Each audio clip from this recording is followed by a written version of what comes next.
Et on va écouter son message, et il faut être attentif, il faut écouter, et puis on va comparer cette situation avec ce qui se passe au Sénégal. On va écouter. Télévision pour le rendez-vous des internautes. Tellement que j'ai eu trop d'expérience maintenant. Okay. Désormais, moi je vais aussi donner le signal fort de respecter certaines personnes. Ces deux personnes-là, en tout cas, je les respecte. Écoutez. Ils ont les mêmes honneurs, ils ont les mêmes hommages, et puis ils ont les mêmes privilèges. Ouais. Président et puis prisonnier. Il faut les respecter. Ah ouais. Voilà. Non, j'ai fait une petite démonstration simple. Quand le président passe, il y a Girofard, il y a Motard, et puis il y a Cortés. Quand on voit les prisonniers, c'est la même chose. Il y a Girofard, il y a Motard, et puis il y a Cortés. Le président, sa voiture est blindée. Ouais. Le prisonnier aussi, sa voiture est blindée. Président, quand il passe, il soulève les bras et puis il salue les gens. Prisonnier, quand il passe, regardez sur les cargos, là, il y a des trous comme ça. On voit les bras, c'est qu'eux aussi, ils nous saluent. Ils nous saluent. Ouais, voilà. Ça, il prend serment. Prisonnier aussi, il prend serment. Il dit, Jésus te dit la vérité, rien que la vérité. Président, il prend serment où? Au palais présidentiel. Prisonnier, il prend serment où? Au palais de justice. Chacun a son palais. Quand le président dort, on le surveille. Quand le prisonnier dort aussi, on le surveille. Le président, il a sa garde spéciale qu'on appelle garde républicaine. Le prisonnier aussi, il a sa garde spéciale qu'on appelle garde pénitentiaire. Ah ouais. Pour aller voir le président, on prend rendez-vous. Oui. Est-ce que pour aller voir les prisonniers aussi, on prend pas rendez-vous? On prend rendez-vous. Parmi les prisonniers, il y en a qui sont des voleurs. Oui. Est-ce que parmi les présidents, bon, pas ceux qui sont vers chez nous ici, hein? Au loin. Du point de vue orthographique, okay. Le président commence par quelle lettre?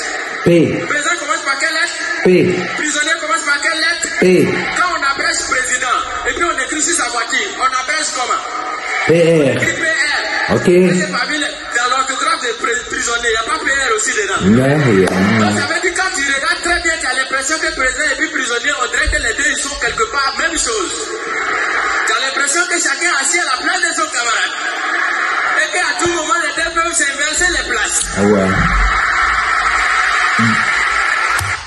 Je voulais faire remarquer quoi? Je voulais faire remarquer que on peut être président aujourd'hui et être prisonnier demain.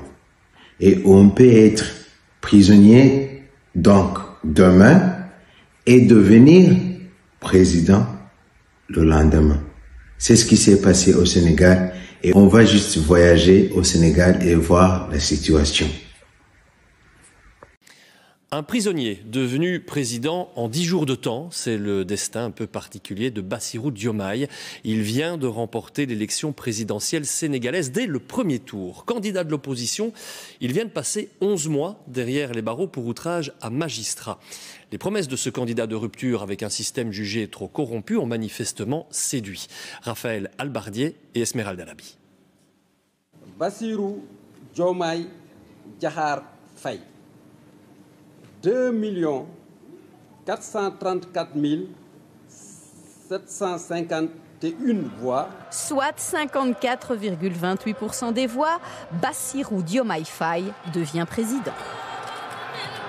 Je voudrais dire à la communauté internationale, à nos partenaires bilatéraux et multilatéraux, que le Sénégal tiendra toujours son rang. Il restera le pays ami et l'allié sûr et fiable. Il y a quelques jours encore, personne ou presque ne le connaissait. L'homme, ancien inspecteur des impôts, était incarcéré pour outrage à magistrat, diffamation, diffusion de fausses nouvelles. Il avait critiqué la justice sénégalaise. Libéré et adoubé par un autre candidat de l'opposition interdit de se présenter, Bassirou Diomaye Faye a séduit, notamment les jeunes, en misant sur la réconciliation nationale, en promettant un allègement des coûts de la vie, en faisant de la lutte contre la corruption une priorité. Un changement radical, au niveau de la justice, de l'éducation, de la santé et tout ça, c'est un changement que nous voulons.